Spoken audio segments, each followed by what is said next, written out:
excited. I love you. Oh my goodness, this is crazy. And I love this clip because it's about parenting. And I have 2 daughters. I'm in the 2 girls club. You've got 2 boys. I do.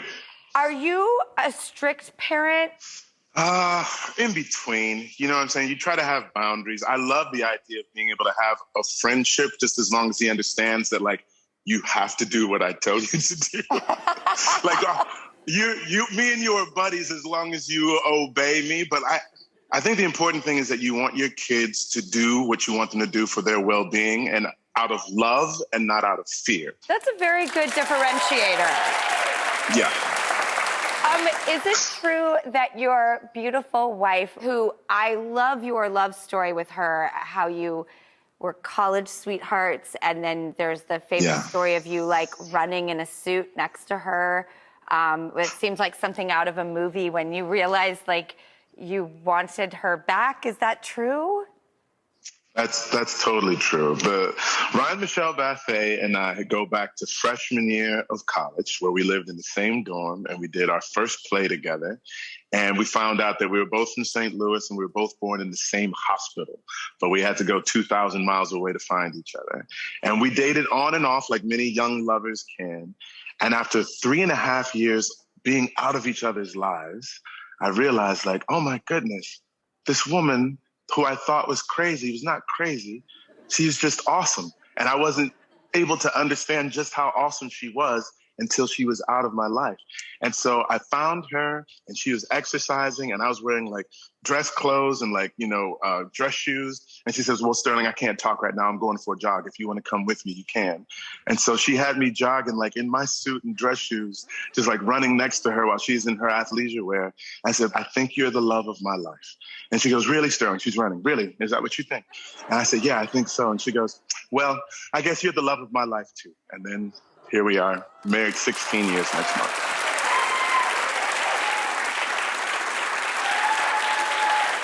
And her grandmother had a particular feeling about you. Is that true?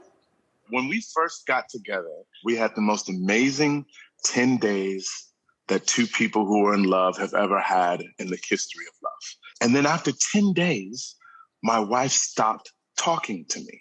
And so like a day or so later, she told me, my grandmother had a dream about you that you were going to hurt me, so I had to stop talking to you.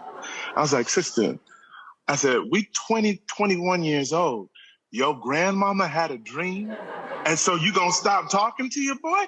And she's like, I know, but my grandmother has sight. So it took a minute for me to convince her. They're like, okay, I love and appreciate your grandmother's sight, but let's just try to stay in the present for each other. So that's that story.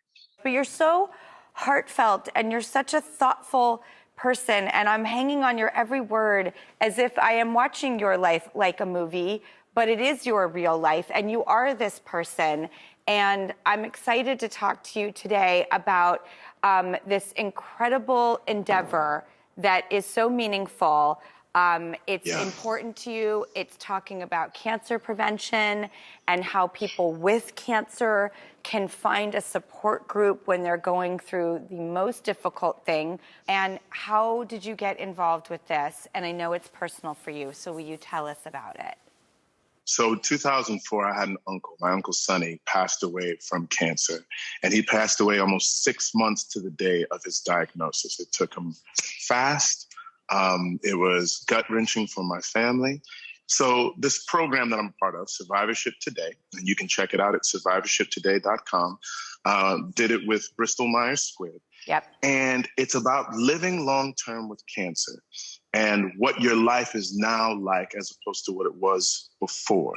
And it's a series of conversations and testimonials about what it means to go through diagnosis, go through treatment, and now to be living long-term with this disease, whether it's in remission or not.